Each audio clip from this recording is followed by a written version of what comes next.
Guys, so on to my next city, which happens to be Venice, the floating city, or the city that's sinking. Where did I stay? Honestly, I thought it was a hostel. It was called like the Wee Croferi. And it was very nice. But my room, it was a 4-person room, but it was like a 2-bedroom. It literally was like a suite. I had a little kitchen area, there was a living room area, a nice sized bathroom, and then the 2 bedrooms had 2 beds. So when I first got there, I saw no one. And I guess there was a girl that was in the other room, but I never met her. And then in my room, I didn't have a roommate. It was like definitely very clean and spacious. And even like outside of the suite, they had like little living room spaces. There was a laundry. Downstairs, it was like this open like courtyard. They did have a bar. When I was there, it wasn't like, it was like happy hour or whatever. Like, so the drinks were kind of expensive. I didn't realize though that it wasn't just for travelers. It was actually for students and locals. So I couldn't really tell who was a traveler. So it kind of left me feeling a little lonely because all the other ones, it was just easy. They had a lot of events, like everyone was traveling, so everyone was talking to each other. Here, there were people that were studying. The view out of the hostel window is just beautiful. Venice is beautiful. So I definitely would recommend to go and see it because there's no comparison to what it looks like. And I looked up the hostel now and they changed the name. So now it's called Combo Venice or something like that. And I guess now they do events. I took the train from Rome to Venice because like I said, no Euro trip is complete without taking the train from one city to the next. And the train goes right onto the mainland, which I was actually surprised because you think it's an island. So how does the train get there? Bought a water taxi ticket. I did not ride a gondola. So the gondolas cost a good amount of money. And I read something that said it was just better to take one of the water taxi boats around the canal because you see the same thing. You actually see more because you're not only going through the little canals, you actually get to go outside the Grand Canal and see everything, which you can buy multiple rides if you want.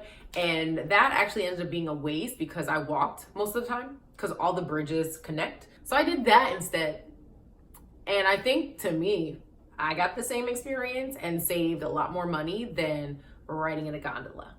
It's not like I was there with a bae where we were gonna take cute pictures in our gondola. It was just me by myself. The water in Venice is green. I wouldn't touch it.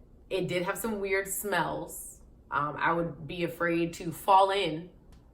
I felt like I would die if I fell into the water. And some of the bridges don't have like railing, so it's kind of, that's a little scary. But my first night, I did want to wander around, and even though Venice is very safe, it's a little scary because it's dark. They do have street lights, but they come on when you walk past them. It's like when you're walking down these alleys, which is what Venice is, just a bunch of alleyways because there's no cars. So as you're doing that, it's dark. And then once you walk through it, the light comes on. Like, you know when you watch the movies and like the person's walking and then they hear a noise, so they turn around, no one's there. Then they look forward and then it's like, ah! But I tried to ask the receptionist like, oh, where's a good like bar that's open late that I can go to? Like, you know? And she told me this one bar, which honestly, I don't remember the name. There's so many alleys, it's not even like I could really tell you, oh, go in this direction. The bar that I was at had this little boat that was set up outside. So like you could take your drink on the boat and just sit there. So I sat at the table outside and was just sitting by myself drinking some wine. And I was kind of hoping I would like interact with some people, but everyone was speaking Italian. And then I walked my scared ass back to my hostel. The second day I walked to Piazza di San Marco. There's the Church of St. Mark's. There's a Dodge Palace.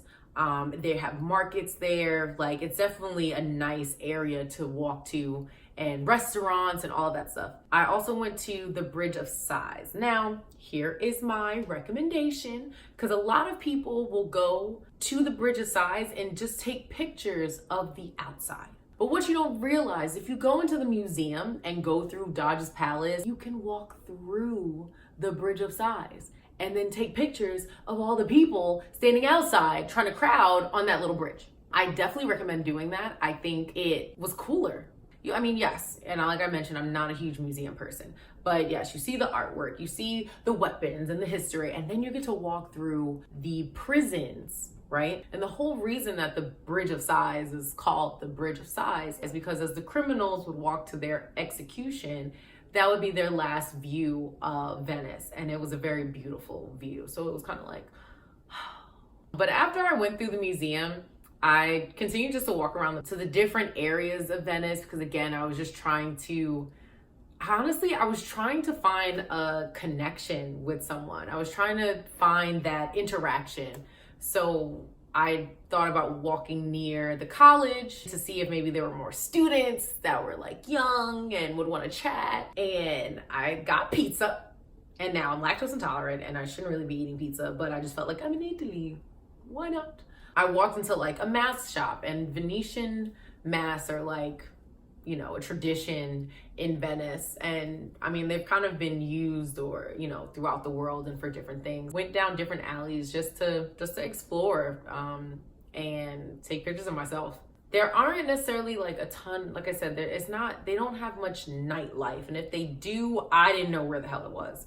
So one time I was walking through the alley to like the main area, and there's just like this little kiosk pop-up booth thing, and they're selling fruit smoothie drinks. Hungry for interaction, I walked past, and I actually was able to interact with some people.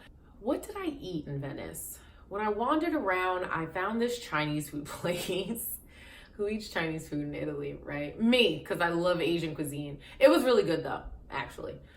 The Realto Bridge is one of the oldest bridges in Venice. So it's a very big, popular bridge that everybody walks past, walks over, wants to take pictures in front of. So I have some selfie photos off of the bridge of like the water taxis and the canals and things like that.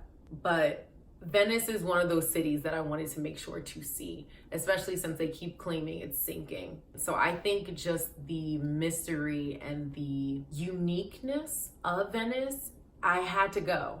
And I know Venice is romantic, and it's definitely something that you can hold someone's hand and walk through the alleys and maybe not be terrified because you're together. So it definitely is something to do with the bay, but I just wanted to see it and experience it. And I walked everywhere. I walked very far away from my hostel in Venice and found my way back. So that's pretty much it of my Venice experience. Very short, very simple, nothing crazy. My next video will be my last city on my solo Europe trip, which will be Barcelona. Yes, I went back to Spain, and a little friend met me in Barcelona. So I wasn't alone. So like, subscribe, comment, please leave me any questions, please share, and see you next time.